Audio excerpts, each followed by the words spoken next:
அடிச்ச மழையில எங்க பார்த்தாலும் தண்ணி. அந்த தண்ணி போறது எங்கன்னு தெரியாம தண்ணியை கூட தவிக்கல.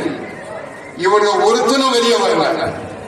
கேட்டா மழை தண்ணி நிக்கல, நீங்க பொய் சொல்றீங்க, எதிர்கட்சி புகார் சொல்லுது, எடப்பாடி பழனிசாமி ஏதோ கதை சொல்றாரு சொன்னாங்க.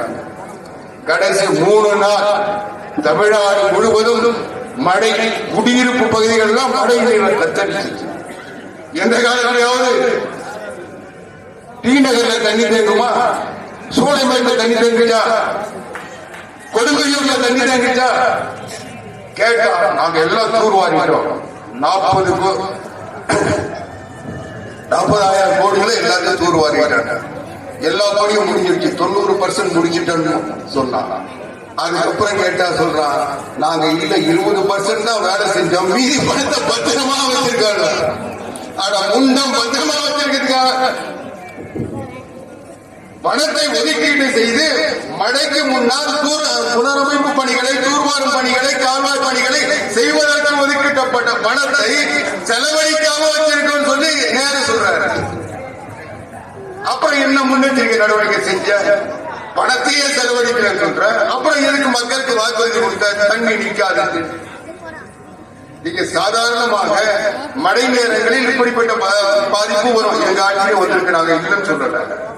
அப்படி பாதிப்பு வந்தால் உடனடியாக தன்னார்வர்கள், தன்னார்வ தொண்டு நிறுவனங்கள் தன்னிச்சையாக வந்து உதவி செய்வாங்க. இந்த வாட்டி யாரும் வரல. என்னன்னா இவங்க தண்ணி வந்தது இல்லைன்னு மறைஞ்சிட்டாங்க. அது மட்டும் இல்லாம இந்த ஆட்சி செய்த மிகப்பெரிய அயோக்கியத்தனம், மழை பெய்ஞ்சதோ இல்லையோ பவரை கட் பண்றான், கரண்ட் கட் பண்றான். தமிழ்நாடு சென்னை மாநகரம் முழுவதும் மின்சாரமே இல்லாமல் செய்துவிட்டார். என்ன காரணம்னா செல்போன் டவர்லாம் இந்த பாதிப்பு வெளியே தெரியாமல் இருப்பதற்காக அவர்கள் செய்த சரி. இந்த ஆட்சியில எல்லாம் நல்லா நடக்குதுன்னு சொல்லி மக்கள் நம்பணுன்றதுக்காக மற்ற மாவட்டங்களில் இருப்பவர்களுக்கும் மற்ற இடங்களில் இருப்பவர்களுக்கும் தெரியக்கூடாது என்பதற்காக கரண்ட் கட் பண்ணி செய்தி வெளியே போக விடாம தடுத்தாங்க. அதனுடைய விளைவு சென்னை மாநகரம் மிகப்பெரிய சீரழிவை சந்தித்ததா சிந்தித்து பாருங்கள்.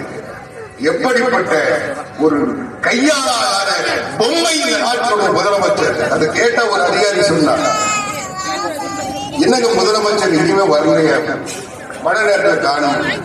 அதுக்கொண்டு சொன்னாரு, அவர் செக்யூரிட்டியில என்னுடைய நண்பர், அவர் சொன்னார், சார் நீங்க தப்பா நினைக்காதீங்க, அவர் வெளியே வந்தாருன்னா காத்து அடிச்சுன்னா டோப்பா பறந்துருங்க, அதனால நிலைமையும் ஒரு முதலமைச்சர் இருக்காரு. டோப்பாவை காப்பாற்றுவது இருக்கிற கவனம் இந்த நாட்டு மக்களை காப்பாற்றுவதற்கு இருக்க வேண்டாமா?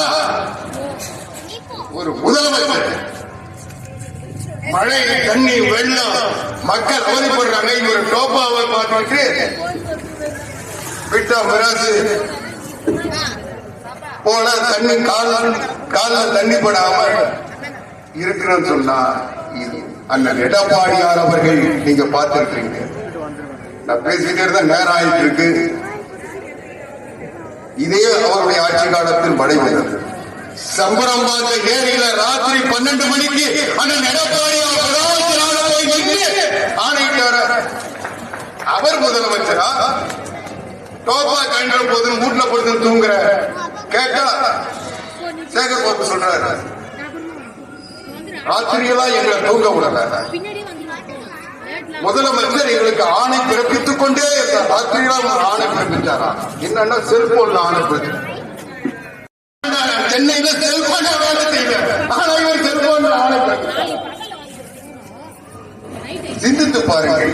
இப்படி மக்களை ஏமாற்றுகின்ற, ஏற்கின்ற ஒரு பித்தலாக கும்பல் தமிழ்நாட்டை ஆட்சி பொறுப்பில் அமர்ந்து கொண்டு மக்களை வஞ்சித்துக் கொண்டிருக்கிறது. 520 வாக்குறுதிகளை சொல்லி இந்த நாட்டில் பொய்யையும் கொலை சுருட்டையும் சொல்லி இன்னைக்கும் மக்களை ஏமாற்றிக் கொண்டிருக்கிறது. எதையுமே செய்ய துப்பில்லாமல், எதையும் சொல்ல தெரியாமல் ஒரு பொம்மை முதலமைச்சர் இந்த நாட்டில் என்ன நடக்குதுன்னு தெரியும். இந்த நாட்டில் மக்களுக்கு என்ன பிரச்சனைன்னு தெரியல. பிரச்சனை தெரிஞ்சாதானே உங்க தீர்வை தருவாங்க. பிரச்சனையே தெரியாமல் ஒரு அரசாங்கம் தமிழகத்தை வஞ்சித்துக் கொண்டிருக்கிறது. முதலமைச்சர் செயலாளர் நிலையில் ஒரு பொம்மையாக போட்டோ ஷூட் நடந்த, காலையில் ஒரு போட்டோ ஷூட், சாயங்காலம் ஒரு போட்டோ ஷூட் நடந்தது. தன்னுடைய இலக்காக வைத்துக் கொண்டு இதை கண்டு போன்ற வேண்டியது. பத்திரிகையும் எந்த செய்தியும் போடக்கூடாது. போட்டா அவங்க மிரட்டுறது, அவங்கள விளம்பரத்தை நிறுத்துறது.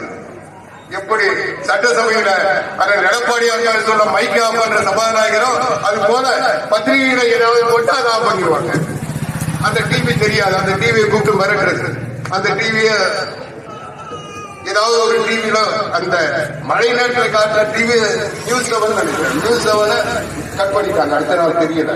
அவன் ஒழுங்கு அடிச்சுட்டு போய் கையில கால விழுந்து ஐயா இனிமேல் செய்ய மாட்டேன்றதுக்கு பொறுப்பு கொடுத்தாங்க.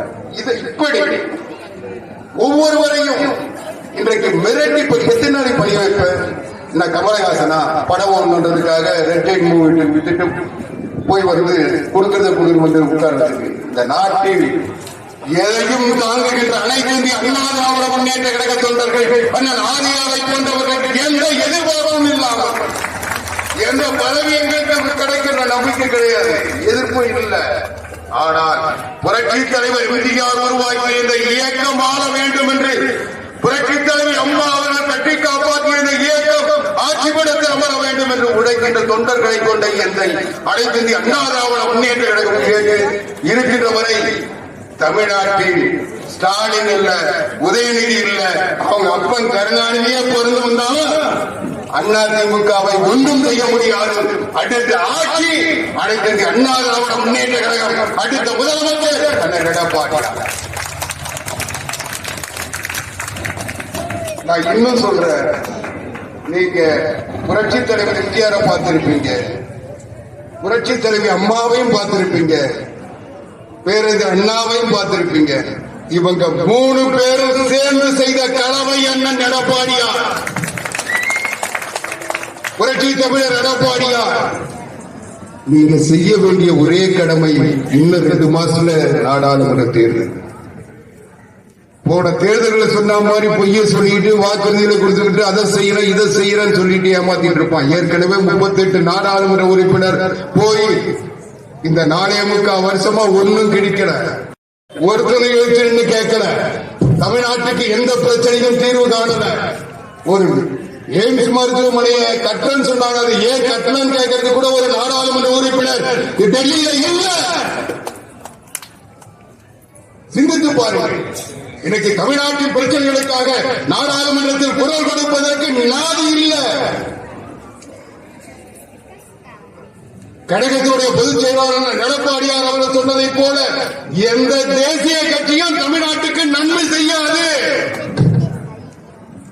நாம தான் நம்முடைய சொந்த பலத்தில் உரிமையை பெற வேண்டும்.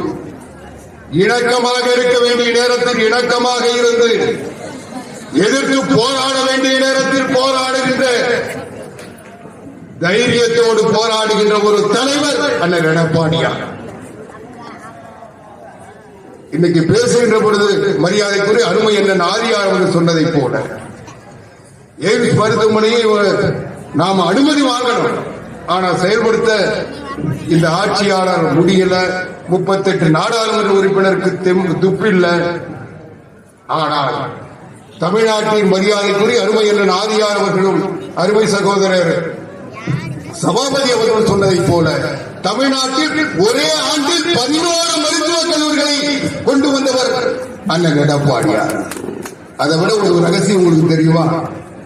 தமிழ்நாட்டில் இருக்கிற மருத்துவக் கல்லூரி அத்தனையும் மாநில அரசாங்கத்தினுடைய நிதியில் தான் கட்டப்பட்டது. அண்ணன் எடப்பாடியார் கொண்டு வந்த 11 மருத்துவக் கல்லூரிகள் 60% மத்திய அரசுடைய நிதி, 40% தமிழ்நாட்டுடைய நிதி. சரித்திரமே இல்லாத வகையில் மத்திய அரசிடம் நிதி உதவி பெற்று தமிழ்நாட்டில் மருத்துவக் கல்லூரிகளை அண்ணன் எடப்பாடியார் உருவாக்கினார்.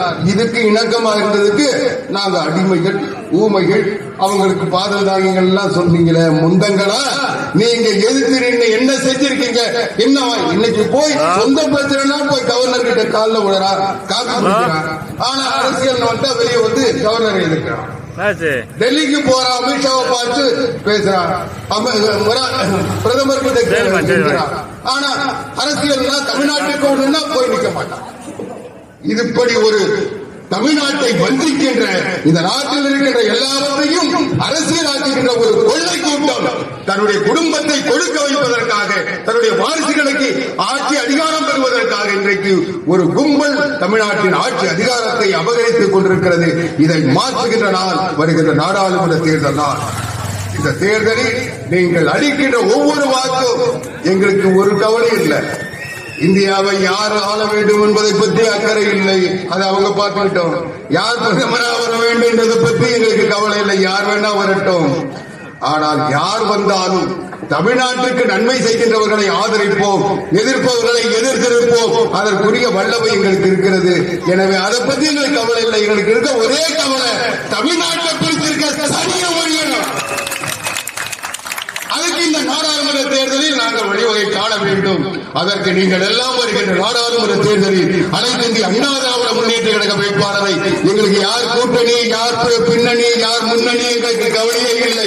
மக்கள் நீங்கள் உங்கள் முன்னணியில் அனைத்து இந்திய அண்ணா திராவிட முன்னேற்ற கழகம் நாடாளுமன்றத்தில் 40 இடங்களையும் வெற்றி பெற வைப்போம் என்ற சூழ்நிலையை இந்த வீர வணக்க நாளில் தமிழுக்காக உழைத்த மொழி போட்டியாக எனக்கு அஞ்சலி செலுத்துகின்ற நாளில் சூழ்நிலையாக ஏற்று வெற்றி பெறுவோம். 40 இடங்களையும் வெல்வோம் என்ற சூழ்நிலையோடு அதில் இந்த தொகுதி முதன்மை இடத்தில் இருக்கும் எதிர்த்திருக்கின்றவர் டெபாசிட்டை பறிப்போம் என்ற சூழ்நிலையை மாணவர்கள் ஏற்கும் என்று சொல்லி விடைபெறுகின்றேன். நன்றி, வணக்கம்.